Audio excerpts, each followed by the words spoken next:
Well, to start, this presentation is being recorded by Missoula Community Access Television as part of a media assistance grant donated to the Making Missoula nonprofit. Sorry, did not practice that at all, but thank you. Okay, cool. Well, let's get started. Today's information is probably going to be super dry and go against like the core grains of our fiber as artists and creatives.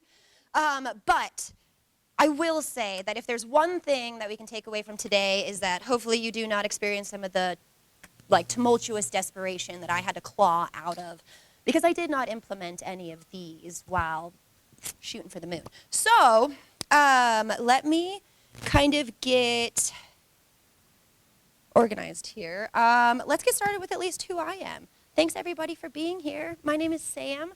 I'm the creative director and founder of Gemini Mountain Swimwear, a sustainable swimwear brand made 100% here in Missoula, designed to make women feel more comfortable, confident, like a one of a kind. And what's really cool about Gemini is that it started as a little handmade line that I completely taught myself how to sew within 12 months. I had never really done any sort of fashion design work. I was honestly never really artistic. If you still see my designs in my journal, they literally look like a 6-year-old drew them. But nonetheless, I really found a love with making the actual product, and that was a really exciting part of it. And so I'm really excited that you guys are here because just being a handmade business or a micro business, sometimes we don't really value ourselves. And that's what's so cool about what we do is because it is so heart-centered and we're really not just putting a product into the world, but we're putting like a part of ourselves.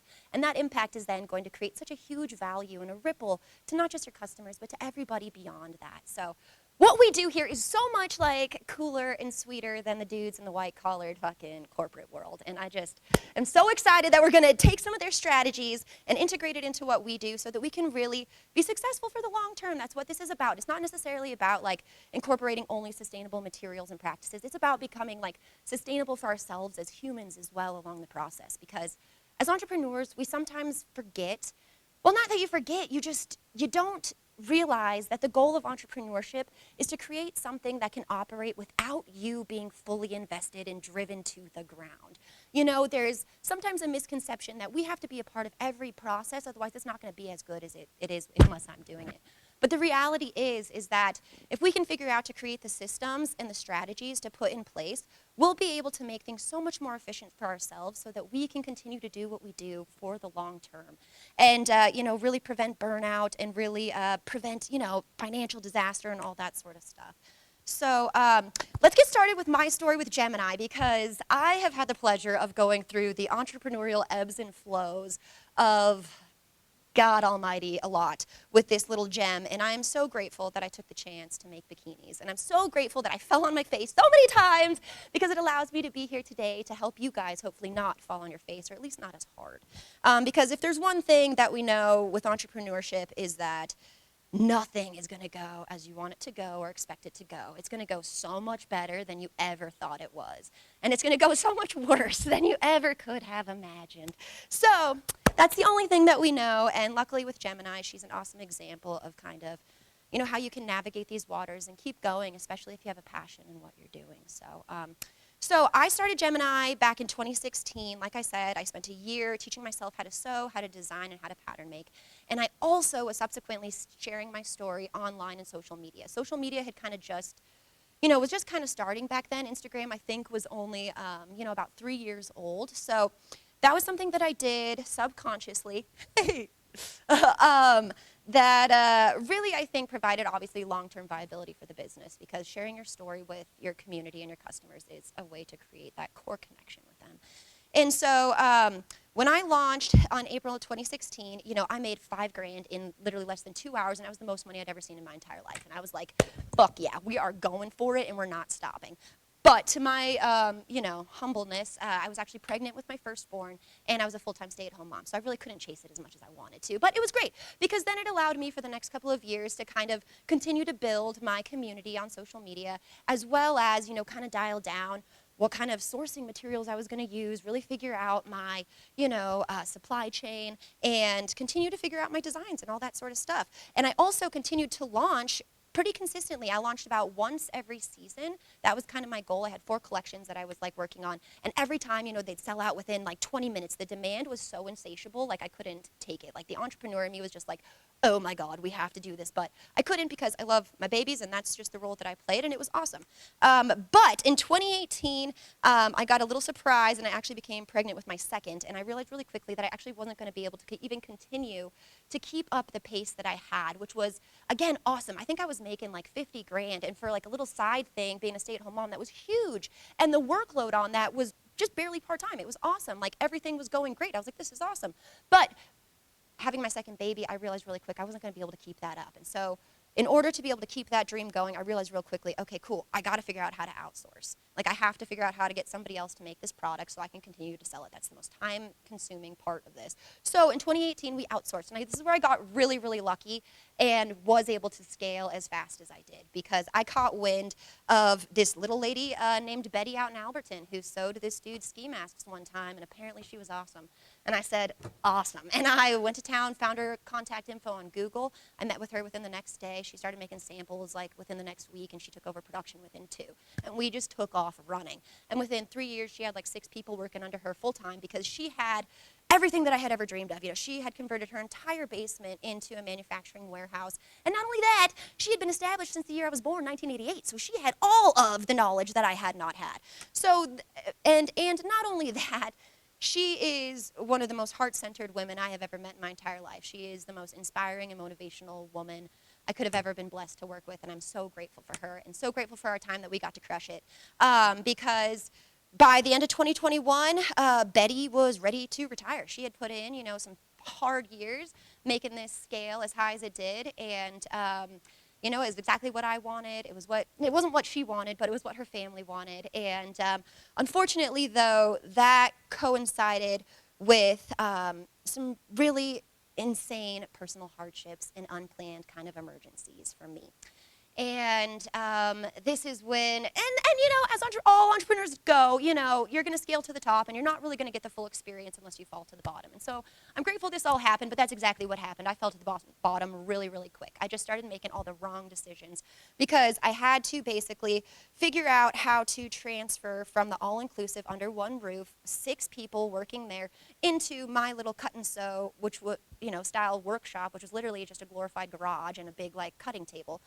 And I couldn't figure it out. I hired the wrong people to help me sort of transfer, lost, tens and tens of thousands of dollars, and just kept falling until, it got so bad that I literally only had 10 days worth of cash to float not just the business, but my personal. And I was a single mom at 2 at this point. And it was so bad. I couldn't even get a Capital One credit card. Like I couldn't do anything. But the one thing that I did do really well was build the business's value and create that core community base. Because when times of crisis hit, I was able to lean in on them and say, yo, if you can buy today, please buy today, please buy right now. And within, within a couple of minutes, 15 grand rolls in. And I realized really quick, okay, cool, we're going to snowball this, and we're going to figure out how to get out of this hole, because I can't lose this. I can't keep falling.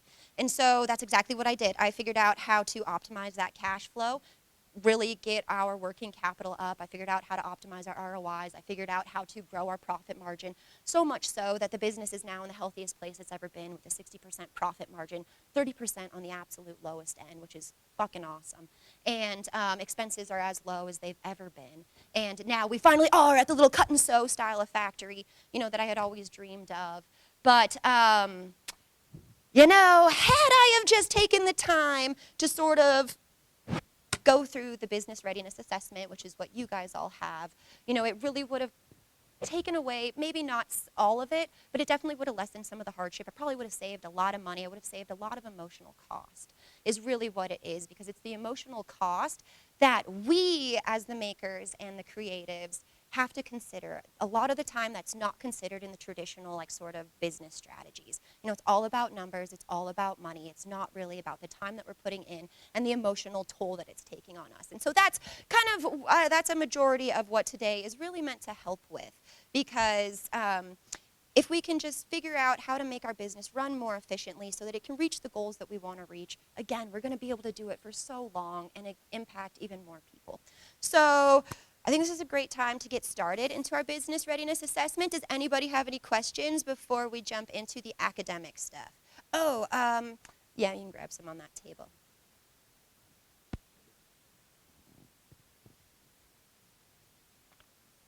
And now we're going to get really academic and really dry, so I'm going to try my hardest to make it as entertaining as possible. If you guys have any questions, let me know. This is all really academic stuff, and so it's, again, could go against your core grain. And some of these questions, too, that we're going to get to are going to be kind of hard-hitting questions because they're going to ask you to think about, like, the worst-case scenario things. And that is not to, like, spark an emotional, like, scare all. It's not to, like, get judgment in yourself if this does happen.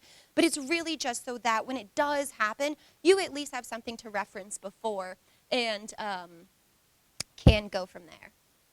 Come on in. Oh, the SWOT analysis templates? No, but you can have mine. Yeah. Mm-hmm. Well, I know. Yeah. Okay, actually, before we dive in, why don't we talk about a couple of the worksheets that are on the table? Because there's not one of everything for everybody. The SWOT analysis is really for, like, if you're just starting your business. And I mean, and it's still good to think about if you are in the throes of business, but it's really important. It's kind of like that first step of just figuring out, like, you know, your product and sort of your brand mission and things like that. But we'll get to that. So we should have the business readiness assessment, a cost of goods example, and your value mapping worksheet. Those are kind of what we're going to be going over majority-wise, and we'll touch on the SWOT at the very end just to kind of go over that together. But like I said, we'll start with the business readiness assessment, and we'll kind of go through all of these and, like, why you need to know them and when they could actually be super vital. If you guys want these in a, like, digital format so you can actually work on them, we can totally do that and email you after, because I work much better like that. But sometimes people like writing. So whatever you guys need, we can totally give you guys more copies of this stuff to, like, fill out, because all of this is, you really should answer the questions. That kind of is how it works. So let's start with obviously the money section, personal finances. These are pretty, like, cut and dry questions. First one, obviously, do you know your personal income and expenses? This is basis, but half the time, no, we don't always look at our income. No, we don't always look at our bank statements or see how much we are spending. But by golly, you really need to, because you wouldn't believe how much $5 shaved off 60 times adds up, okay? Like, every little thing, when you are in a time of crisis, like when I was with that 10 days and I audited, that's what I did, is I went in and I audited my statement. I audited everything that I was spending money on, and that's what I did. Even if it only saved me 15 cents, that bitch is gone, okay? If it only saved me 15 seconds, she's gone too. Like, anything and everything that could go went. And it's really important because, again, if you can't get money in a traditional sense in those times of crisis, like I couldn't, I went to the banks, I went to the penny loans, I went anywhere and everywhere to try to get money, and I couldn't. And we'll go into why I couldn't in this next one. But you really want to start just at least being aware of your spending. Don't judge yourself. It's not about judging yourself. Like, if you are spending it, that's okay. But it's just to be aware of what you're doing is really the first step. And then the credit worthiness. Why do we need to know our credit score? You know, we never really usually have to apply that, and people don't always, you know, you really don't need to know it unless, again, you're in times of crisis, or you want to grow and you want to try to go and get a traditional loan, or you want to try to go and get a personal loan or a business loan or whatever. They're always going to ask you for your credit score. So yeah, you do have to pay your bills on time, and, like, you do have to do that stuff because they do see absolutely everything, except for, I used to get scared that it was like my utility bill. You know, it's not your utility bill, but all of your, like, credit cards and stuff is really what they pay attention to. So make sure all of those payments are always paid, because one of the biggest things that hits that is when you, like, when you miss payments. For whatever reason, it really dings your score. So know that. You need to also know your debt to income ratio, meaning how many credit cards do you have? Let's say you have, like, 3 cards and the value holds up to, like, $10,000. All right, you've got a $10,000 debt, and then your income is $20,000. That's a pretty bad ratio, you know. You've got $10,000 out and you only make 20, so it's a 50% ratio, which is obviously not good. They want it 30%. So you still want to be using credit, which is the kind of messed up thing to play the game. If you're wanting to grow your credit, you do need to have debt. But you have to have only about 30% of debt, because any more than that is going to start to ding you. If you have no debt, that's totally fine too. It's not going to hurt you in any way, shape, or form. So don't go out there and go and get that 30% of debt right away. Don't do that. But if it's there, try to keep it in that little level if you can. And then the next one is the debt utilization ratio. How much debt are you utilizing? So if you have an open line of $20,000, or if you're an open line of $10,000, again, 30%. They want you to be always using 30% of that debt utilization. Can't go over that. So that's why I could not go and get a loan from anything, because my credit score was tanked. My debt to income ratio was horrid, and my debt utilization ratio was like 100%. So yeah, no, they're like, I love you, your business looks great, your story sucks, I would give you money out of my pocket if I could, but you gotta hit some of these points, otherwise I can't do this. So that's why it's really important to know that sort of stuff. And then the next one is, it's also really important to play pretend at least once a year, and that means to pretend what it would be like if you made $20,000 a month. What would it be like if you spent this? What would it be like? That is what your cash flow projections are. That is literally seeing what your expenses are and then being like, okay, cool, what would it take to A, cover my base, and then B, what would it take to make a little bit of money, and what would it take if I wanted to make this amount of money? So that's really why it is important to do these. It's just to help you see what it is that you're trying to reach, because sometimes when you get in the throes and things and you have this great idea and you're so inspired, and then you get into the thick of it and you're like, oh shit, this is way harder than I ever thought. But had you have just done a couple of these calculations, at least would have prepared you. Or you could have seen right away that, oh, okay, this is a really bad idea, and no way I'm going to be able to do this. Or, yeah, let's fucking shoot for the moon. The next one, yeah, working capital. Do you have enough cash? That's what working capital is. So cash on hand, you do always want to have 3 months worth of cash on hand. That is for when we get to the very end, when contingencies and unexpected things start to happen. But that's kind of the goal. That's like the safe zone, because if you think about it, 3 months in crisis, that should get you over a hump of being sick, of being injured. That's kind of a nice little cushion to always think about trying to have. Can we always have that? No, but it's nice to think about and try to manifest. Next one's, yeah, we need to know what our break-evens are. Is it energetically attainable? Again, looking at these numbers, that's why you always want to, see what the number is, but then figure out how much time is that going to take to actually reach that number for me as an artist or me as the product maker. That's super important. That's where the burnout starts to happen, is when you start trying to reach unattainable goals. Can you even sell to that level? And then, funding sources. I'll give you the funding sources right now. You can go to a bank. Stockman's Bank is a great one to go to if you want. There's also MoFi is another one in town that's a great one to go to. But get a quick list of who would I go to if I did need money in times of crisis? What banks would I reach to? Don't do a bank that you lend with currently. I will say that. But those would kind of be the funding things. And also, we will get into it, because I did forget to mention, but we'll get there too. But I'm a great resource moving forward if you guys do want to figure out how to get funding or even just problem solve in general. But so that's kind of the basis for money, finances, and questions to ask yourself to sort of get your financial health at an optimal level with the business. Because again, financial health with your business is completely indicative of your emotional health as a human, straight up. So that is really important to really value that and to not look it over, because again, you can have so much judgment with yourself when you're looking at your finances, whether they're not what you want them to be, or whether, I'm spending way too much on this. Again, we've got to really remove that emotional cost and figure out how to look at this really black and white so we can get it done. Because if you do this one time, file that bitch away, you go back and update her as your business moves, but this is a one-time thing that you can just have in your back pocket to help you make those decisions, a better decision anyways for whatever problem that you find yourself in, or not even problem, but maybe you find yourself just gone viral and you just ended up selling, 300 to 1,000, of your pieces. And you will then have the plan to be like, okay, cool.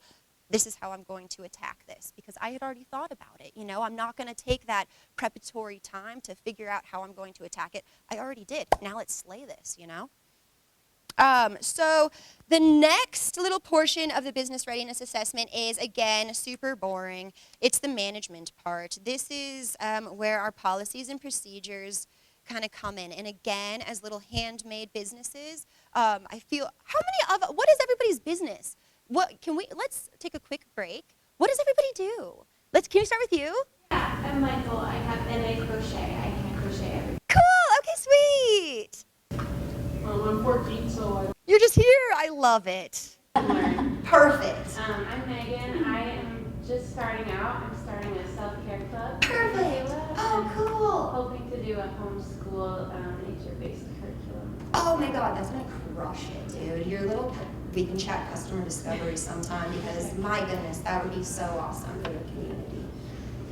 Cool. Yeah. my name's Jessie, and I am graduate spring. Oh, cool. My name's Zola. I do Zola Textiles. I make cup to drugs. Yes, hi. Hi, Christina. I'm art, and I make black and white adventure art for anyone who loves the outdoors. I love this. You guys, your value propositions are great with your videos. This is awesome. I'm Nora with Rooted Ceramics. I make snarky pottery. Yeah. You, dude. The one dude. I appreciate you. My name's Bill, and I also make ceramic art. Cool. I'm Lily, and I have a seamstress business, and you're playing with the ring. Perfect, yeah. I'm Jennifer. I am working to launch something right now that is in process, and also I love supporting entrepreneurs.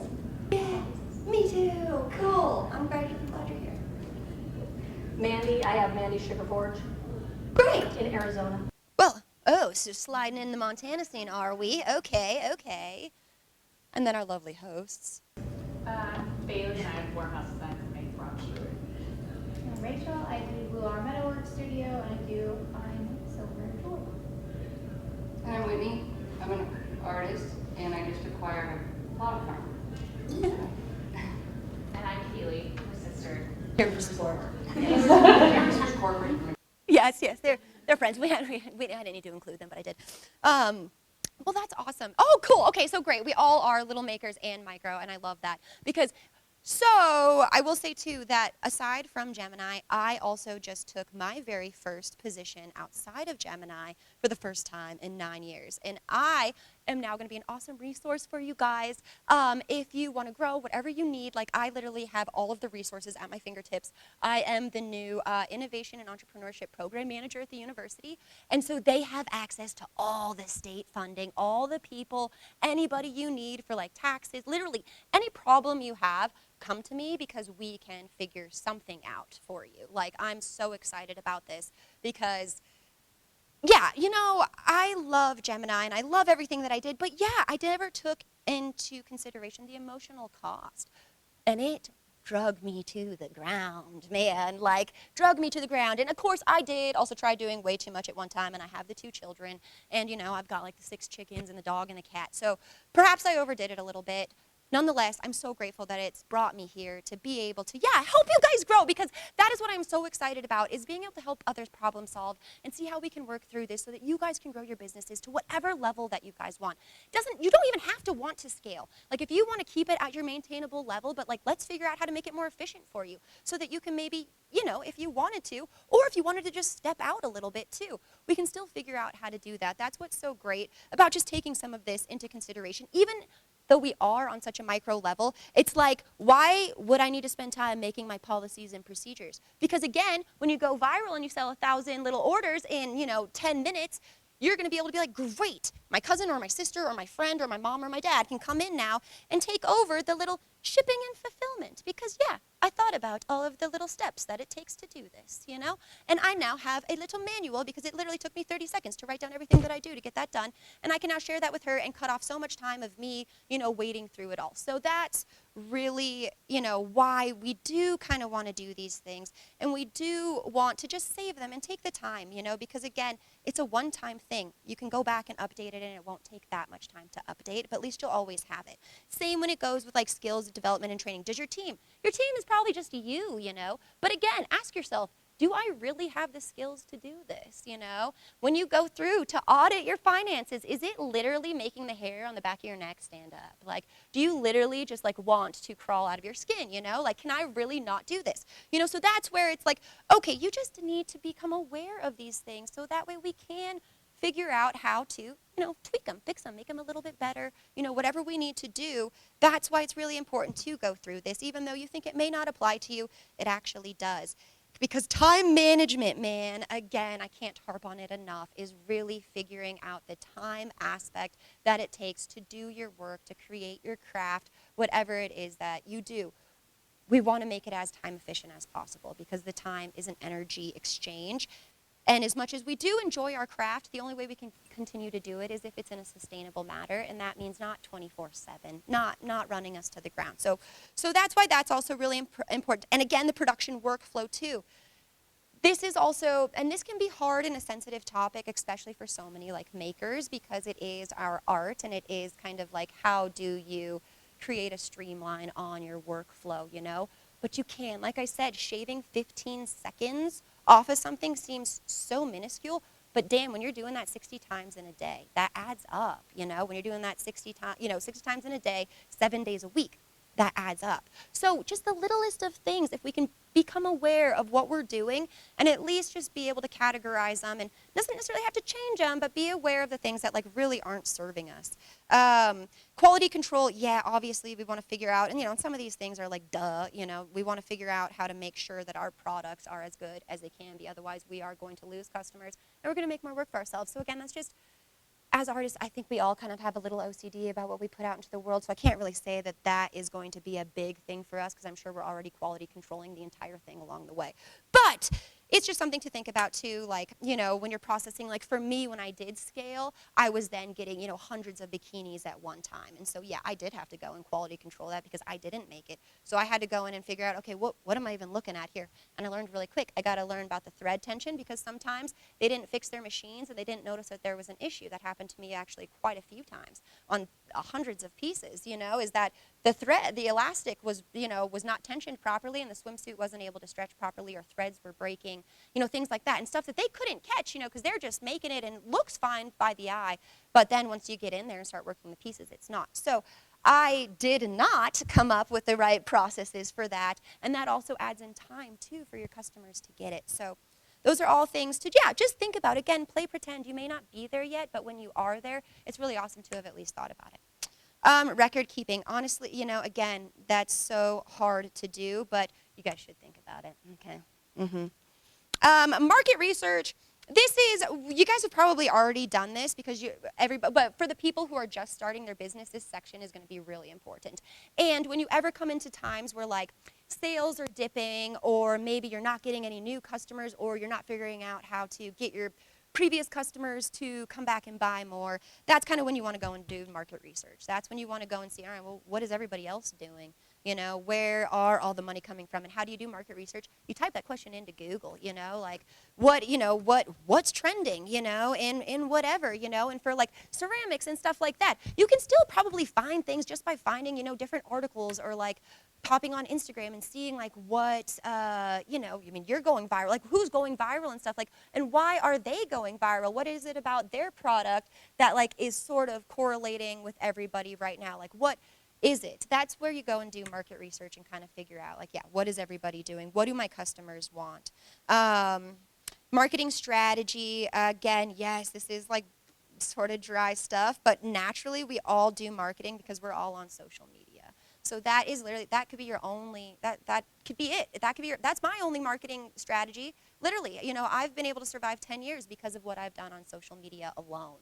And so it doesn't have to be super huge, super comprehensive. You don't have to figure out how to do like paid ads or anything like that. But figure out what it is. Yeah, what are your marketing strategies? Where are your avenues? What are you going to use? What apps do you want to use? Stuff like that. But we already all do that stuff. So again, this is really great for people who are just kind of starting out, because this will help you also find your niche within the industry. It's how I was able to find my niche within, the $20 billion swimwear industry. There still, to this day, is only a very small handful of brands that have chosen to go the outdoor, route versus the beach and luxury vacation route. So that's what you do. You really see what people are doing and do a little different.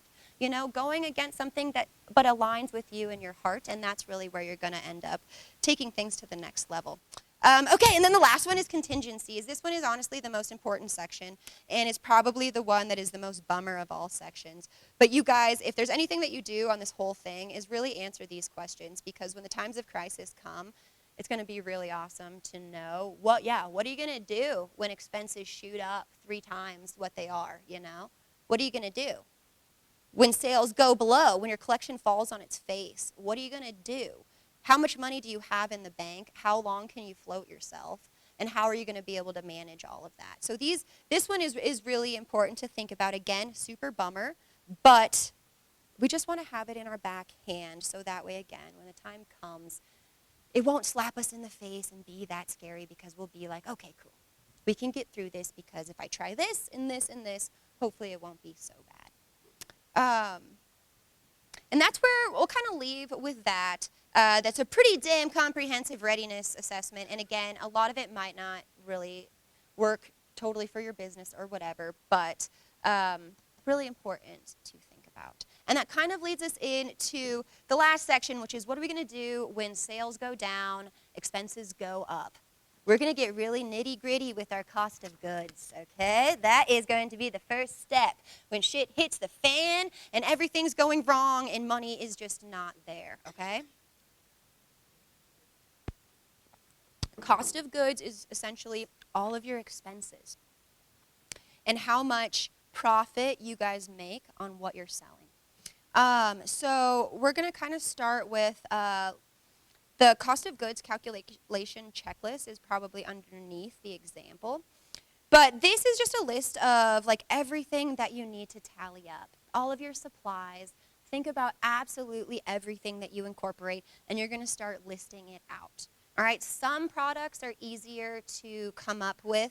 Your COG, your services, if you're selling a service or something, that might be a little bit harder. But again, it's not, because you got to just add in everything, your pens, your pencils, like everything that you use to utilize for getting that service out or getting that product out. You got to just list it. And then then we're going to go into figuring out how to get your profit margins and figuring out how to know how much you have to sell on a daily basis, because that's what this cost of goods example is really awesome for, and that I love it for, because it helps you break down everything into knowing exactly how many things you need to sell in a day to reach your goal. Like, if you haven't done that yet, you need to do that. You know, that's a great way to help you have that goal in mind, like, okay, cool, I need to make this amount of pieces or these amount of sales, you know, every 7 days or whatever it is. You need to know that. That's pretty important. So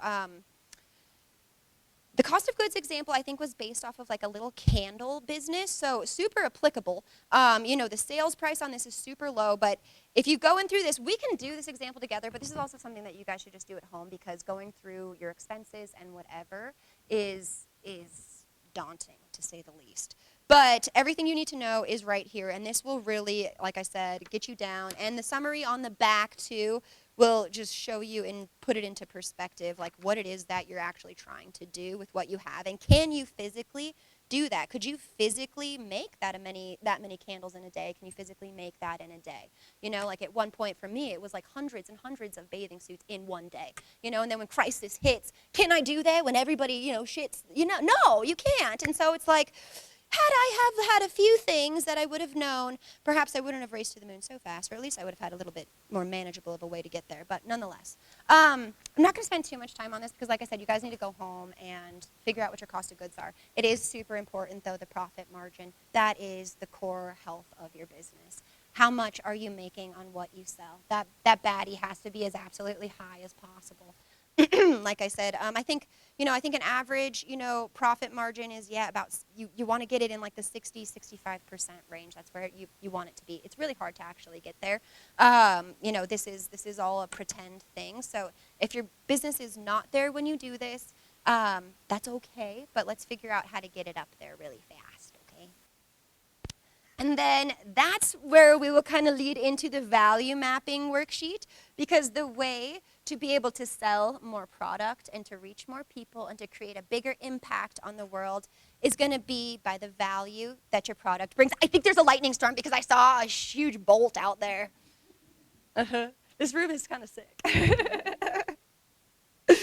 anybody have any questions? I don't really know how this goes. I'm kind of just speeding through it, but I mean, it's like, you know, it is what it is. Yeah, thank you. So, I haven't made like a social media account Mhm. for things yet. Do you have like other examples of marketing? Well, so for you, yeah, because your business is a bit different. It's not necessarily like you're trying to find your parents online. So that's for you, honestly, you would want to think about creating your website and really just optimizing your website with like its SEO, so that way when people go in to be like, you know, schooling, Missoula, or whatever it is that your little keywords are, you'll pop up. And, you know, that's going to be the best way, because parents, I'm a parent, you know, that's what we do. We Google in that, and then also trying to hook up with the other schools, you know, that are here. Make friends with them, because everybody wants everybody to succeed. You will find that the true heart-centered, like, entrepreneurs, that's why Missoula's so special, is because there's a whole bunch of us here. So, yeah, reach out to the other schools, chat with them, pair up with them. Maybe they can help, you know, refer people to you when they've reached their quota, kind of thing. So, yeah, you would have to go a bit of a non-traditional route. But it also wouldn't hurt to have a social media account, because perhaps you would show up on a Mom's Explore page and she'd be like, oh my God, this would be so great. So, you know, it'd be something to kind of like go traditional, non-traditional, and just, yeah, reach out a little bit. But I'm happy to help you problem solve if you ever want to, yes. Anybody else have a question? That was a good one. Yeah, and today, this is also another great opportunity. If you guys have problems in your business or things are bottlenecking or whatever, there's so many entrepreneurs in the room. If you guys want to, we can always figure out, yeah, how to problem solve something, or maybe come up with an idea later too. So that's an option as well. Okay, should we get into how to add value? All right. We kind of already are adding value, because we're adding our hearts into the world by what we make and create and do. So we're ahead of the game there, I'll say that for sure. So this is, again, pretty standard, like, worksheet just to go through and sort of just bring things to your attention. But I'm going to go beyond this and explain why this is so important, because business is the foundation of our society. It literally is.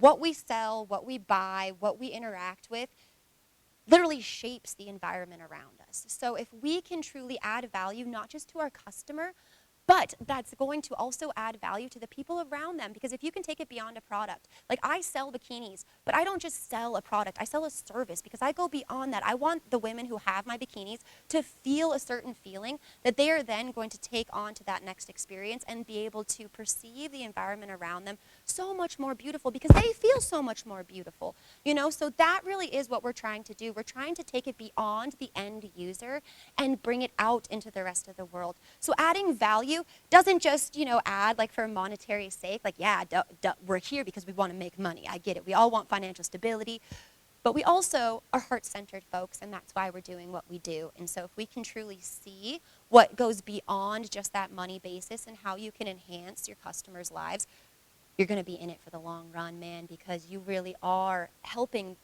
people help other people. So this is super important just to think about. You know, this helps you figure out who your customers really are, what it is that they want, and how can we really tweak our messaging, our imagery, especially when it comes to branding, for them. You know, and like, yeah, and for like a schooling sake, imagery and stuff on your website, how do you want those parents to feel when they show up on your website and see that imagery? Think about that, because that's going to help you craft those photos that you put on that website. When you think about, okay, cool, yeah, it's not just like a photo that they're looking at. No, that's actually going to make them feel something when they take in that content, because everything that we do, we're consuming. We are, like, that's what you do on social media, that's what you do, you're consuming content. So again, it's about the feeling that you're leaving them with, not just, you know, the values that you're hitting and the shot list that you have, or you know, whatever it is that we're after. But the value mapping worksheet is super, super in-depth. It also helps you kind of get into the SWOT analysis, which we'll go into next. But this is something to have in your back end. Again, super important for just starting out your business. Absolutely, this has to be done, at least thought about.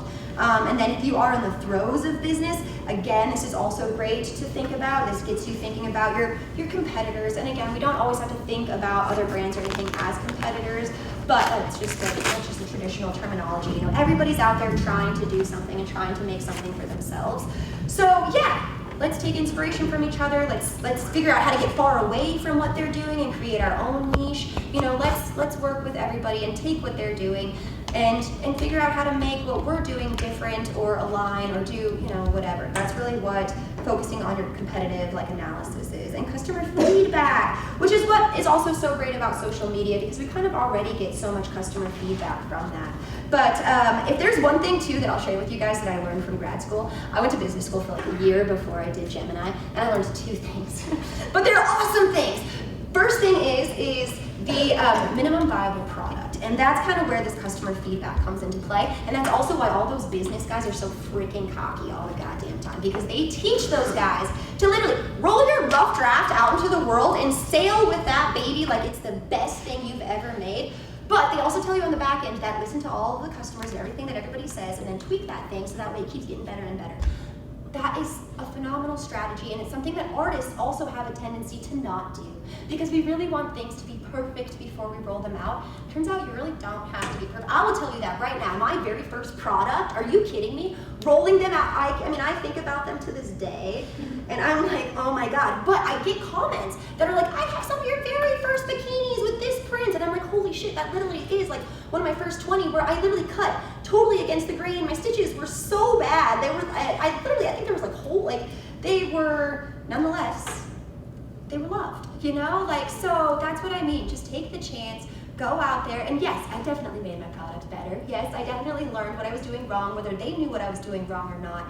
I always want to strive to be better, as we all do. So, again, this is all pretty dry, and do you really have to do this along the way? No, but it's something to think about, because like I said, I really want to put that and ingrain that in your mind, that you are adding value to the world. You're not just selling a product, you're not just making a product, you're not just making a print, you're not just doing this one thing. You are truly going beyond that, because your customer is feeling something. When they tell somebody about what it is that they have from you, they're giving them that energy. That person then gets to absorb that beautiful, feeling that they got because of what you did. So continually think about that. You're creating a ripple into the world, and if we can continue to push out, our heart in such a sustainable and efficient way so that we can keep doing it and reach more people, that's the goal, because scoot over, white-collar guys, we're coming in.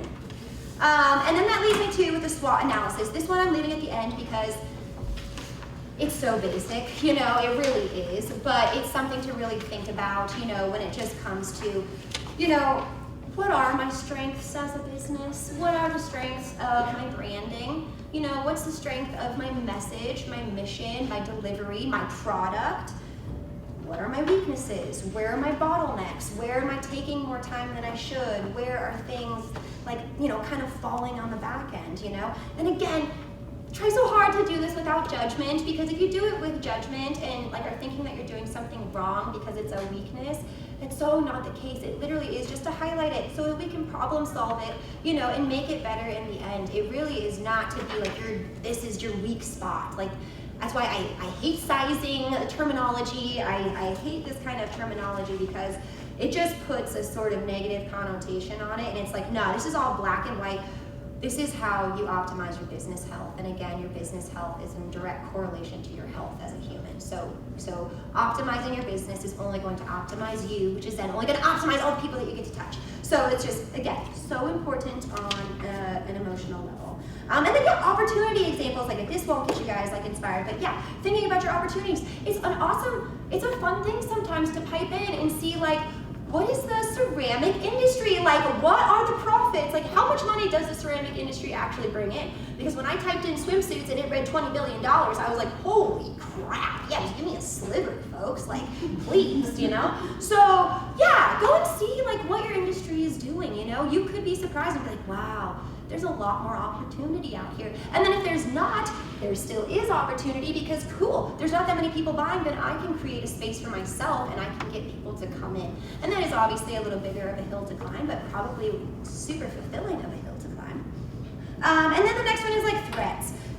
This one I want you guys to really think about as threats as in bottlenecking, so not competitors or stealing customer-wise. What's gonna slow you down? So for me, I always knew Betty was a threat, in a sense that if I lost Betty, I was going down. And I did, I went down. And that was always in the back of my mind because I always put so much reliance on Betty, you know, having pretty much all of the knowledge, all of the ability to do everything. So that for me was a threat. The time came, you know, if she got sick or she got hurt, she couldn't do it.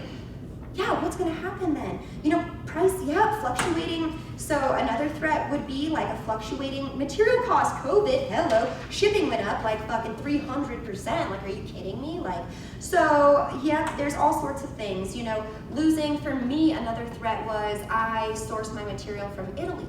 And I'm Italian, so I'll say what I will. But god darn if it wasn't hard getting a hold of those sales reps. My lord, they were always out on vacation. I was like, dude, I just need this fabric, homie. Like, I'm pretty sure, I don't even remember my first guy's name, but yeah, so that was a threat for me, was I wasn't always able to get my fabric when I needed it. So these are just things to, again, highlight, figure out, and then once you highlight and figure them out, try to take it that next step and be like, okay, cool, yeah, when Fabio doesn't answer on this day, what am I gonna do, you know? Like, and then I probably wouldn't have had so much anxiety and be so pissed the next time I talked to Fabio, because I would have been like, all right, bro, no worries, I problem solved without you, now I need this here by this day. But, so that's really what the SWOT analysis is for. That's kind of what all of this is for, is to really just help you guys navigate these wonderful waters of entrepreneurship that are, again, just so fulfilling and such a beautiful experience. Like, literally give your guys yourself a pat on the back, straight up. Being an entrepreneur is one of the hardest things there are in business. Like, you don't know how valued entrepreneurs are in the corporate world. Those guys are so afraid of what we do, literally, because they know the instability. They know the uphill battle that we have all chosen to take on. And they just get to sit back in this fucking type of, and we're out there like putting out fires left and right and like thinking that we don't know what they know because they use different terminology than we do, you know? And that's totally not the case. So I'm just so grateful that, yeah, I get to be a resource for you guys. So yeah, moving forward, we'll figure out how to get you guys my contact info, but moving forward, yes, you can hit me up at the university and we can like even have meetings and we can problem solve whatever it is that you're going through, any little bottleneck. If you guys need help like linking up with an accountant, if you got anything, like literally, they know everybody, it's crazy. So it is really incredible and I'm really excited to be that resource. So please utilize me as much as humanly possible. That's all that I want to do, is be of service to you guys and to the world around. So that's kind of it for all the dry material. If you guys do we have any questions? What do we want to do for the next little bit? I talk pretty quick. So.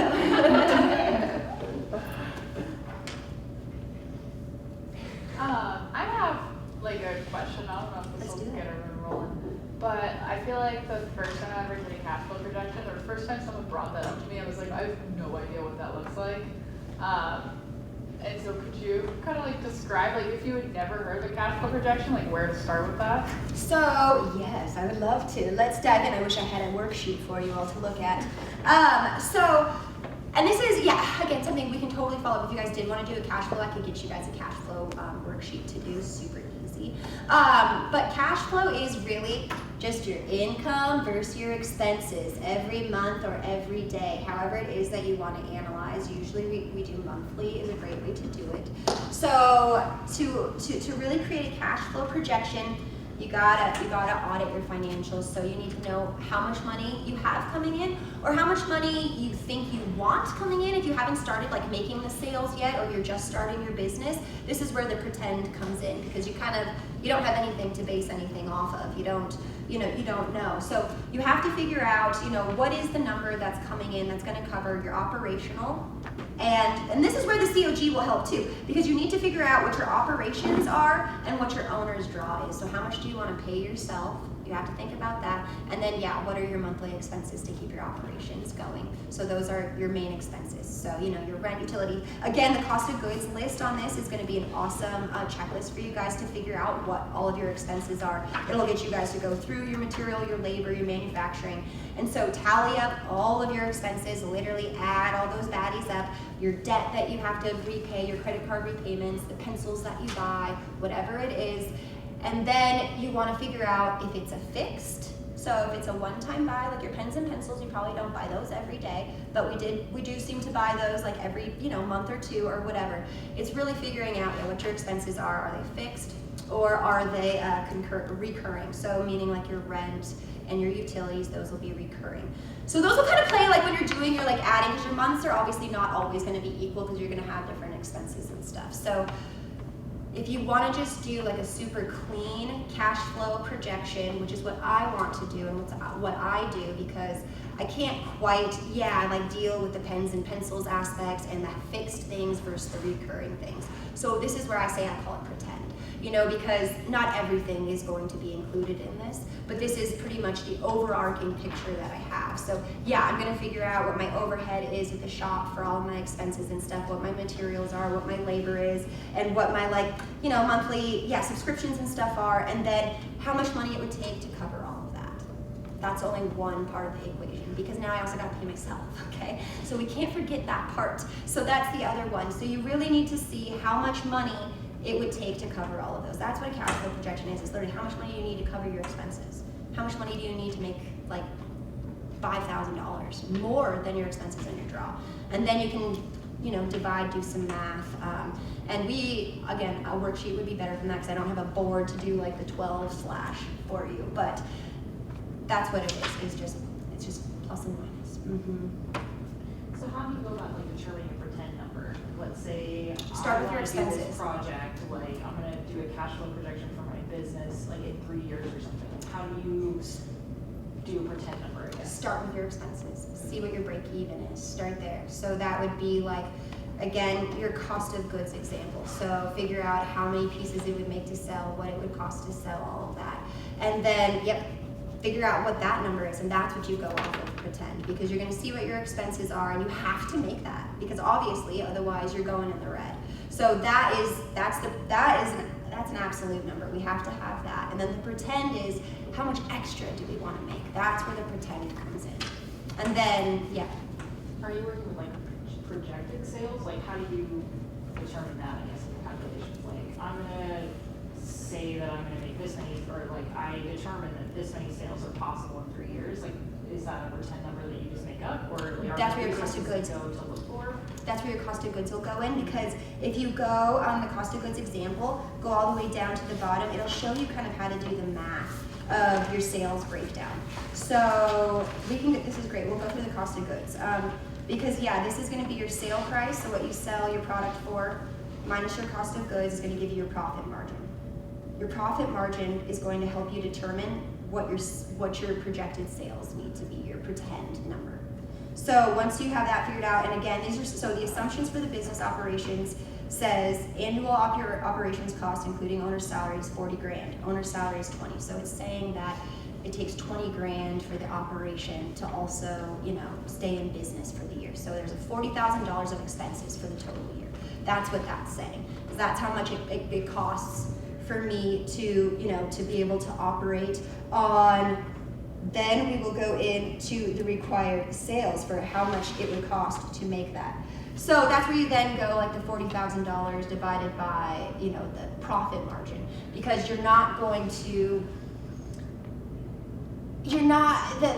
expenses are kind of going to, how do I explain that? Because you want to include the profit margin. This is a break even. So the break even is $40,000. But if we want to include the profit margin, that's where you have to take that percentage times your break even number. And then that tells you, okay, cool, this is what I need to make in order to have that profit margin. Does that make sense? That was kind of hard to explain, but it really is. The profit margin is important because that's going to show you how much more you have to make than your break even. And that's where you can then see, okay, is that even attainable to do? Because then you can break down that number. This one says, 40,000 divided by a profit margin of 65% means that I have to make about $62,000 in a year. So in order to do that, I've got to make $5,125 a month. And then in order to do that, I've got to make $1,182 every week. And then in order to do that, I've got to make $168 a day.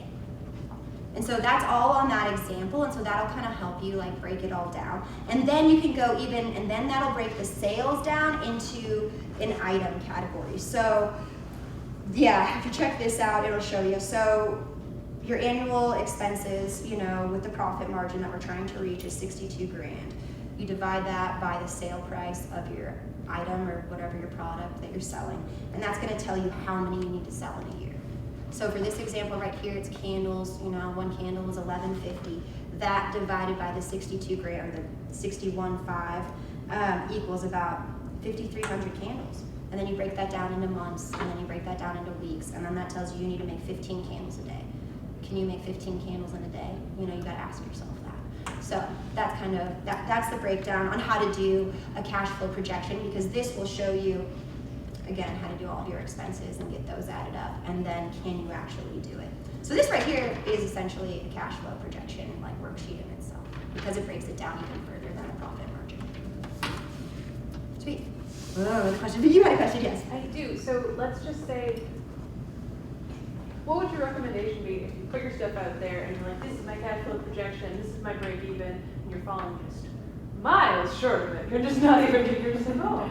That's where we go in and we audit the business. Yes, exactly. That's where we audit the business, unfortunately. And we have to see, like, yeah, what are we missing, you know? And like, you know, yeah, what's not going right? Or, you know, where can I go better? I've got to figure out how to reach more people. Sure, my Instagram's freaking flopping. Like, what am I going to do? And it's like, all right, cool. I don't know. Go put yourself, like, I don't know. We just have to problem solve and figure out how do we sell more? You know, that's happened to me many times. I will tell you, I've launched a collection and goddamn missed the mark by miles. And I literally walked around town handing people out my fucking discount cards, being like, hey, I'm selling bikinis. So, you know, like, sometimes desperation calls for desperate measures, all right? And you know what, ain't no shame, baby, because those white-collar guys would never do what we do, okay? So don't you hold no judgment to getting out there and putting yourself out there, because, you know, you're gonna probably meet people and they're gonna see you and it's all gonna work out. But yeah, it may be hard, and you know, that's what I mean. It's really, you just gotta look nitty-gritty at your business and see where the bottlenecks are coming and what's going on. You know, with that, your customer discovery, maybe we just need to figure out who your niche customers are and really dive into how can we contact them and how can we really reach them and get them to become recurring customers. Yeah, so, do you have a question next and we'll get you, sorry. If you have like multiple products, how do you go through your cost breakdown? Do you like break down each individual product, or do you find the average? You could do both. Okay. Yeah, it depends on, you know, for me, yes, the best thing to do, like in times of crisis, is to do it exactly how it is. But before you guys get there, if you want to just break down, like, you know, sometimes I'll drop my prices to like 50 in my head and do math on that, because that math for me is easier. So it kind of, you know, but I'm not getting it exact that way. So I would always say, yeah, do it exact. If you sell different products at different prices, they probably cost different to make. So yeah, figure out what it is, just so you know? And then once you know that exact number, sure, when you want to do some quick math, be like, yeah, cool, my products usually average about this cost, so, you know, what am I doing? I'm just going to dovetail off that. That's really helpful with determining like number of sales you need to. So if your profit margin is really high on something you sell less, that's still okay because your margin is way higher than Exactly. And so that's also why, again, yeah, the no judgment thing comes into play, into being really thorough. Like, I love not being thorough, especially with this stuff. And I wish I could tell you, like, yeah, sure, don't. But she is right. Yeah, exactly. If you are selling products that do maybe have a really low profit margin or whatever, but maybe you sell these other ones that actually absolutely outdo that, but you absolutely love these and you can't take them off, you know, because you love them, you know, just for the sake of it. So that is, again, to really just see what the business health is and where can you sacrifice? Where do you want to sacrifice? You know, where do you want to cut those corners? You know, because we can do anything we want. There's no rules here, you know. It's just, it is about knowing and making the best decision possible. That's really. Do you have a question? Yeah, it's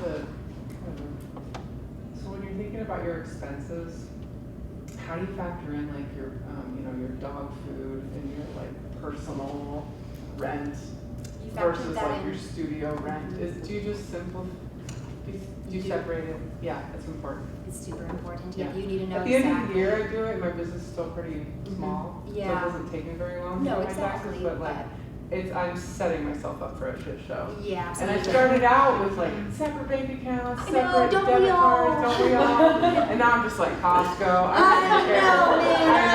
So, oh, baby, I know. Yeah, no. But yeah, I know. Come on, I like look at that when I have it on there, like the recording thing. I was like, I don't even do that, but you know, we should, we should, you know, like we should, because at the end of the year, yeah, I've got to spend like 70 hours like going through everything. Yeah, it is really important to, and you know, if you are using the same card, like, you know, whatever there, but to knowing what those numbers are is really important, and to keep them very separate, because again, the goal of entrepreneurship is to be separate from your business. You want that baby to be able to function without you. I know that's so hard to think about, but you really want it to function without you. I was gonna ask, like, you and all of the people who are running bigger scale things, what you do use to record things, like you use QuickBooks. I just have like a spreadsheet right now. QuickBooks is great because it links to your credit card, and then it honestly also has like an AI automation filter that it generally categorizes your expenses already for you. So that's a really good one. I don't know if you guys have other ones. I use Wave just because it's free. Oh yeah, QuickBooks almost does everything cost. QuickBooks does. I haven't found the thing that I need that it doesn't do yet. But Okay, great. I like Wave. Yeah. Yes. Expensify works really well because it does connect to QuickBooks. You just have to take a picture of each receipt, and it like will Perfect. itemize it and tell you where you like it'll put it all in things. Yeah, see, that's just a time saver that I love. So yeah, perfect. Thanks, guys. Yes. As a new transplant to the United States, I have 0 US credit. I have excellent Canadian credit because Canadian was here. It is, isn't it? Damn Yeah. it. What would you recommend for building credit as a small Where do you business? bank? I bank with Clearwater at the credit union. That's perfect. You should honestly see if you could get a little line of credit or a credit card from them and start building that way. Yep, that's what I would recommend. Usually like small personal ones are easy to get for like $2,000, like Yep, 100%. Yep, they just sometimes have like really gnarly repayment fees. But if you're also like if you're trying to use it to build your credit, you know, you can pull it out, but know that you have like and put it back in or whatever, and you're not spending it frivolously. Because I definitely took on some really high interest, really aggressive repayments, and goddamn if I didn't wake up about throwing up every morning for about 2 months. So yeah, think about those.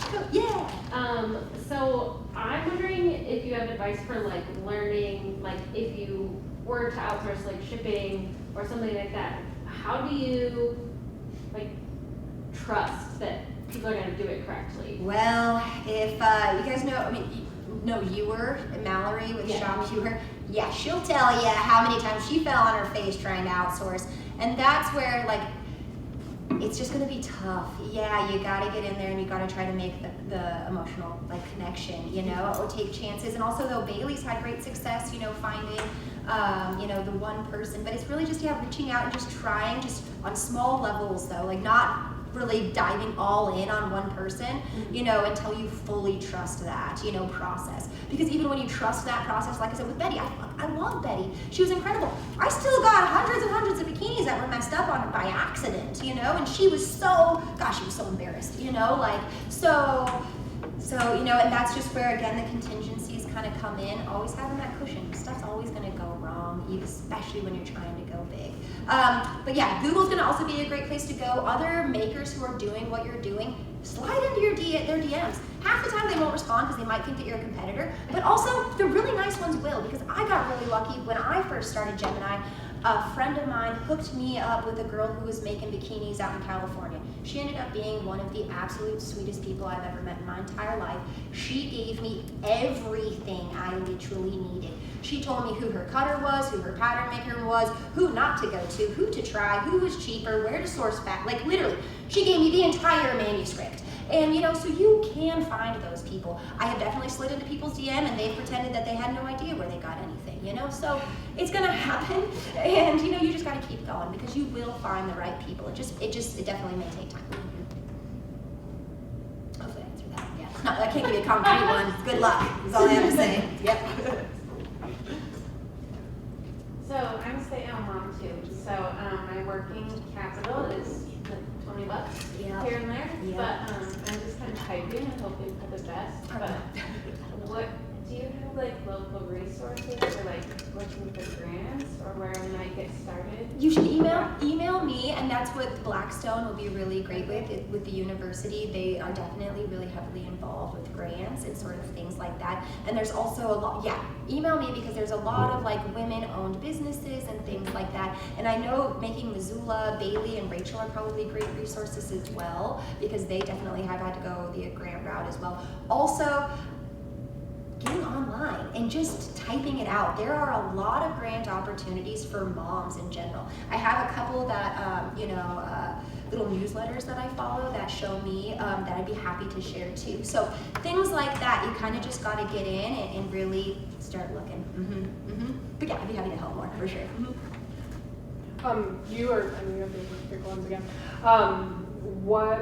If there's a benefit to outsourcing like seller platforms, like to Etsy or these other kind of like spaces, if you have advice on that. I personally am not doing that right now, but I hear other people really recommending that for starting out. I'm gonna be honest, I've never used Etsy. I started straight with Shopify direct to consumer. And I did that because A, I didn't know shit about Etsy, and B, I liked it. The ability with Shopify, you have so much control. It's your own website, and there's nobody taking any dues or anything. I know the benefit with like being on those other platforms is perhaps you might get a little bit more visibility from maybe others. But again, you can get that visibility on social media too. So I personally recommend just going straight to the source. I have been paying very close attention to your business, and I would also recommend the same thing. I use Big Cartel right now, which is I think similar to Shopify. Okay. Similar. It's like Squarespace. But it's cheaper because it doesn't always. So that's something to look into too, is to maybe see what the different platforms offer that you may want as you grow, because sometimes it could be a pain to have to switch platforms. But I think Big Cartel is awesome. They've been around from the get-go. Okay, cool. But I know that they started as like a blogging sort of website versus e-commerce, which is Shopify started specifically as e-commerce. Square started, I think, as maybe specifically e-commerce too, but something to just like think about and see, But again, you may not need it with what your business offers and what the website offers. I can try that more.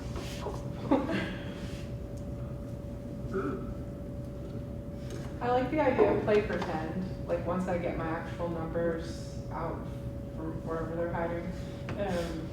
Because when I do have a little extra cash, I don't always know the priority. Like, is this where I get my girl to dial in my SEO? I mean, she can make a huge dent for $250. Like, I don't know always how to dole out that cash in small increments. So I really like the idea of not just sitting here, right, with no working capital and no plan. Yeah, exactly. That's what I mean. That's what it is. And that's why the play pretend is so great, is because, it just gives you something to kind of like work towards and be like, all right, cool. Yeah, I could do that. Yeah. No, that's what playing pretend is awesome, especially, when you may not have everything that you want to do, because we all have this vision of where we're trying to go. We're probably not there yet, so it is fun, though, to think about what would it take to get there. Cool. Does everybody feel satisfied? Oh, Kaylee. If people were to go home today after the session, what is the one thing that you would tell people to go and do today? I would say the business readiness assessment, contingency plans. So that is also going to be where your cost of goods is going to come in. So I want you guys to really focus on the contingency part and your cost of goods calculation. I want you guys to figure out, what are your profit margins? That's definitely the first step. What is your profit? Play pretend. Figure out how much it would take to make that profit. How many pieces products would you have to sell to get that? That should be what you take home and do tonight, because that will give you an idea of, cool, I want to make $120,000. What would that take for me to actually do that? Figure it out. That could really inspire you, because it may not be that unattainable. It could also be really overwhelming, because you're like, holy shit, I'm never going to get there. But also, that will help you then figure out, well, how do I get there? Maybe faster if I want. Or I can at least just see the reality of things and have a better scope for how to navigate it all. Does Shopify help you make a website, or is that separate? right? No, they have like templates and stuff, but all of them have templates, and especially for you, with like a school sort of offering, you may not, Shopify is expensive because it offers a lot of like e-commerce specific things. So that's something that, yeah, it's good to go and peek around what everybody does, because again, you may not need everything that Shopify offers. You may just need, you know, whatever this one is, and it ends up saving you, yeah, $50 a month, or even only just 20 or 30 bucks a month. Again, it still really adds up. For Shopify, do they accept, like, is it just plain card payments that they go through? Yeah, they do card, PayPal. It depends on yeah. your subscription, yeah. Yeah, Okay, yeah, because cool. they also have like, yeah, you can do like installments, like people can do that sort of thing too on there. What do you use, Barry? I use Squarespace, but I have mixed feelings on that. I've used both Shopify and Squarespace, and so we can really nail through the pros and cons. I still haven't decided which one I like better. I'm stuck with PayPal right now. Like, no one likes PayPal, so I know. In regards to building that infrastructure so that if you do fall sick or something unfortunate, I'm in the process of like beginning to hand over things, like building that team. And initially it was scary that like all of these things could eventually go to other people, but I'm slowly like building that. And so I'm just curious if you have any, you know, it doesn't happen overnight. And so what advice do you have for that process? Yeah, it definitely doesn't happen overnight, you know, especially finding the people that, yeah, you feel comfortable and confident in being able to take on your legacy, because that really is what you're doing. And so, yeah, again, start slow. You know, it is so exciting, especially when, you know, you end up having an insane collection and things go huge and you make more money than you ever could have thought in a really short amount of time. And it makes you think that there's this like unwavering pressure that we have to do. And that sometimes, yeah, can get us into positions where we end up meeting with people or putting things in other people's laps like I did, you know, putting way more responsibility on people that shouldn't have had that and tried to help, and we end up falling on our face, you know. So it is really go slow, but you will find the right people with the heart center, and especially if you have your processes and like policies and sort of your like little manuscript like already dialed for what do these people need, like what are the qualities that I'm looking for. And that's kind of what the next one below that one goes into, which is like the skill development and training. That's really asking yourself, like, does this person have this skill? Do they have, you know, what it is that I'm looking for? And you're gonna have to pick and choose, and yep, you might pick the wrong one, but that's okay. You just keep going and then you'll find the right ones. And yep, just keep going. All right, Rachel, you do it. Thank you. In the beginning with how did you lay out inventory versus like made to order? So because boundaries. I had no money to start, like I had nothing to start, so I always started with the made to order. That was for me. I had to do that model because I literally didn't have the cash to pay for the fabric, you know. And so I got really lucky with that model, and it still works for me today. And because I've gotten to points where I did have surplus of working capital, I was then able to put that into inventory and then have some ready to ship things like sort of available in stock. But one of the main things too to think about that I think is on here is overproduction. I don't know where I put that, but that's something to think about is, yeah, you don't want to overproduce. That's a waste of materials, a waste of your time, and it's an expense. You know, you don't want to have these things sitting. It can be scary, again, thinking about like customers having to wait, but you're gonna find there'll be people that will wait. That while you're working for whatever it is that you're working. So don't be afraid to do made to orders and pre-orders. Minimum viable product. Sometimes it's all we do. Yes. When you first started with your launch strategies, since it was all made to order, how did you go about that process and like building success with that? Was it instantaneous? Is that market just met you where you wanted them to be, or did it take time to grow that? And if so, how? Subconsciously, and perhaps like a natural marketer in me, was able to build that community via the storytelling I did on social media. Everybody watched me go from not knowing how to make the piece to then coming up with really fucking cute bikinis. And my imagery was really awesome, and I shared every piece of it. So the community that I had when, I went out to launch was who I was looking for. You know, unknowingly I did the customer discovery, which is customer discovery is really important. That helps you figure out like who your customer is, you know, what are their likes, what are their values, who am I trying to reach? And I was able to reach them really successfully on social media. And I did that by the photos that I shared, the hashtags that I, you know, just the classic strategies that you used back. You didn't have to use that stuff now, but that's really what I did. Did you have like a few launches that weren't successful at the start, but then you had to like kind of keep trucking and like build that over time, or was it like I got a lot of excitement? really fucking lucky, yeah, and was able to hit that every time, like until I stopped though, because then once I'm at the peak and you know I've got to spend like insane amounts of money to keep this thing going every month, yeah, that's when things started falling. Yeah, for sure, dude. I had just spent like 60 grand, my biggest buy ever on fabric. Literally just dropped 60 grand. I had a collection dropping the next week that I was like, all right, we're gonna make 60 grand in like 10 minutes, gonna be no problem, because we just did that a month ago. Everything's gonna go great. Oh my God, I don't even think I made like 10 grand, you know? Like it, and then that was the beginning of that house of cards falling for me, because yeah, everything started going wrong. And it just, you know, it did. And I fell real hard, yeah, but again, pick yourself up, and sometimes you have to claw out of those times, but you can get there. I got back out, that's what I mean. I only had 10 days worth of cash to flip this whole thing, and here we are, we're chilling.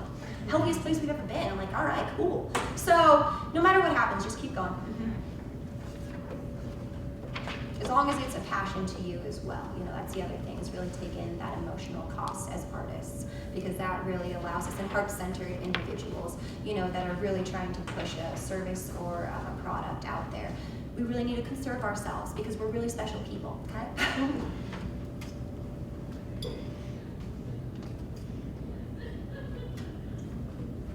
All right, any questions? My mouth is dragging. Oh yeah, Holly, let's do it. What were you listening to, reading, watching, any of that sort of thing when you were developing that storytelling voice? That all came naturally. That's part of the artist in me, is I love writing and I love storytelling naturally. That part was innate, and that's where I got really lucky. But obviously, you know, there's a lot of YouTubers out there. There's a lot of like things that you can just watch. Doesn't necessarily have to be like books on how to be the best storyteller, but it's about being authentic. Naturally, I was always authentic. You know, I always shared, and it was always a passion, and it always came straight from my heart. So it was never hard for me to share and to tell the story behind my product, because it was so just innate to my being. So I got real lucky that way, but yeah. Actually, resource, and some of the clients building a story brand had a lot of really good questions in the book about defining that customer and your why. Yeah, and these guys have a storytelling workshop next month too. Oh, true. What a great segue. What a great segue. Oh, that's great. Because yeah, storytelling is such a key aspect to that value proposition design. Really figuring out how to add value, how to tell your customers how much value they can get from that product. Because again, that's about rolling that minimum viable product out into the world. You know, you have that end vision of what you're trying to create, and that's what you want to tell and share with your customers. So, yeah. I have one more question. So, what I've noticed about my business is that what people are interested in is the service to learn how to do it, more so than they're interested in actually having the goods themselves at the moment, because they're so new to the market. People are like, what do I do with this? But they're very interested in how it's made. So, do you have any recommendations for doing that parallel line business wherein I offer the goods, but I'm also leaning into teaching a little bit, but I don't like teaching. I was gonna say, you know, the pattern girl. So I do know this like hat maker who does like crochet, like knit style of hats, and so that was a big thing for her, is that everybody was like, I want to know how you make them, you know, like I want that. And so then yeah, she switched into an offering where she would offer a kit. You know, she was doing just a kit, because yeah, she's not the kind of lady who's gonna sit there and like, yes, have a 2-hour workshop every Monday where yes, you come and we just, yeah. So something like that, you know, that you could figure out how to kind of, yeah, have a parallel product service that kind of just cuts off, versus being something that needs follow-up or something like that. I feel like it's a good way to introduce a custom when they try it and they realize that they're very bad at it, and not good at it. Exactly, that's the other thing, that's the other thing. Yeah, see how hard it is. And then they'll be like, all right, screw that, I'm going straight to her. Yeah, so again, that could be a great ploy. I like it, that was good. You have a question? Oh yeah, so with the books, a book that has really helped me was called The E-Myth. And it's totally what you're talking about. It's, what's it called? Why most small businesses don't work. And it actually talks about the 3 types of people you have to be in your business: the entrepreneur, the manager, and the technician, and how to learn how to not just be one in your business, but how to be able to cultivate all 3 and do it well. I love it. What's the name of that? The E-Myth? The E-Myth? Yeah, The E-Myth Revisited. Thank you. By Michael Gerber. The audiobook is really good too because he narrates it. Yeah, no, that's great. Thank you. I was gonna ask like your dive in, like what motivated you to see your vision in swimsuits? Like, did you have a terrible Target swimsuit that made you hate yourself? Like, honestly, again, no. I'm from San Diego. I was born there, so I've loved bikinis since I was born. But I did end up going to like high school in Billings, so I moved up to Montana. And what really did it was I actually had a brain hemorrhage, a sporadic brain hemorrhage, like a stroke, and I peeled over just one random day and ended up in the hospital for like a week, and I could no longer work. I was like a super active bartender in town, and I couldn't do that anymore because I suffered from major sensory issues, and so I had to figure out what to do next, and I ended up taking a trip down to Nicaragua after I like kind of recovered, because that was like my big thing. Like I had just graduated from college and stuff. I was like, I really want to travel, and so I was like, okay, I'm finally strong enough. I had a dude at the time, and I was like, all right, cool, let's go. And so we went down there, and it was in Nicaragua that I got inspired, because we were in all their little beach towns, and they had little baskets of bikinis everywhere. They weren't hung on the wall or anything, but you'd go in and you just ravage through these little baskets, and I just thought it was like the most fun experience ever. And so when I came back to Missoula from that trip, it kind of correlated with the little Brennan's wave. Well, back in 2014, it was really only for kayakers. Surfers hadn't started using it yet, but there was a little shop in town that was starting to make surfboards specifically for the river. So like Blue Crush scene was about to hit Missoula. I was like, here's my time, folks. Yep. And I just got the idea in my head after spending I was not a Target girl, baby. I was always a designer bikini lover, and so yeah, I was dropping $200 grand on bikinis. And I remember the exact bikini I finally got at that end after Nicaragua, and was like, okay, little teeny black bikini, $200. I looked at it and I kind of like peeked it apart, and then I was like, you know what, I can make this. And I returned it, used that money to buy a $50 kids sewing machine off of eBay, a couple yards of fabric off of Amazon, some thread, and was like, all right, let's get to work. And yeah, from there, I just started becoming absolutely obsessed with it. Like, it was just all I wanted to do in my free time was figure out how to make bikinis. And I just never stopped. Yeah. What was your question? My question was about like your relationship with social media, like especially now that you're kind of farther removed from the like making side of things, like just finding the balance of like being authentic and transparent and also not sharing like too much of yourself? Well, yes, because I did go through that phase as well when I was going through my personal hardships, because yeah, my social media is also my only really, I share my personal, and I don't even log into that thing half the time, like this is where I am, this is where I integrate, this is where all my friends, family, and community is. And yeah, that is where it gets really hard, because people do want to see your life. That's how I grew so fast, is because yeah, I was one of the first little content people that you could see my kids, you could see what I was doing at home and see what I was trying to do at work. And it really, it really worked, but it wasn't sustainable for me, because now here I am 10 years later, I don't really want to be on display like that so much. And so, you kind of have to find that fine balance of what you like, what your customers like, and how long you can continue to do that. that, again, going with just the efficiency's sake.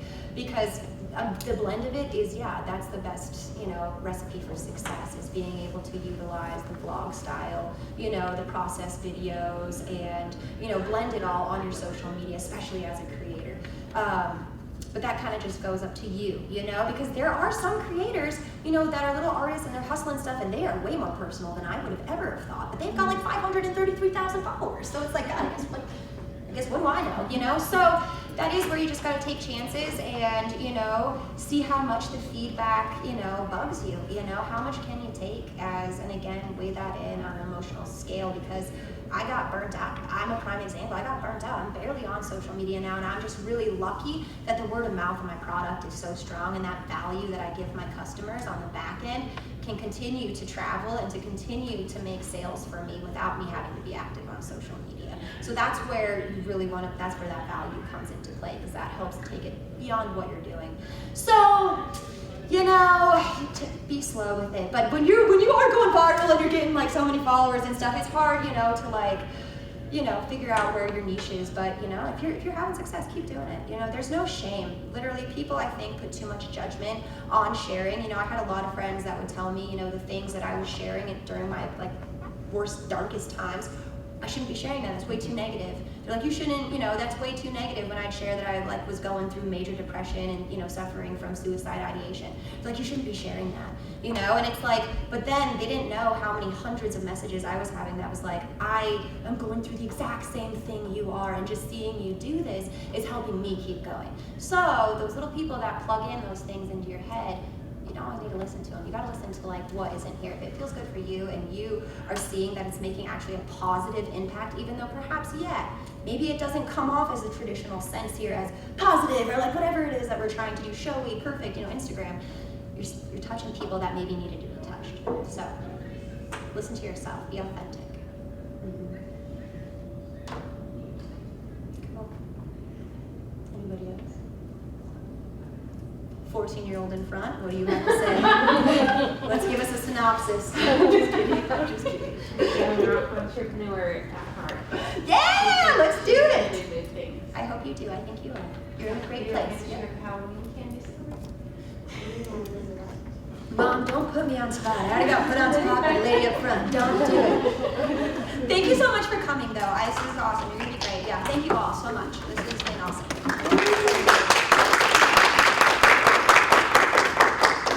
And holler at me if you guys need help, all right? I don't have a business card or anything, but we'll figure out how to get in touch, okay?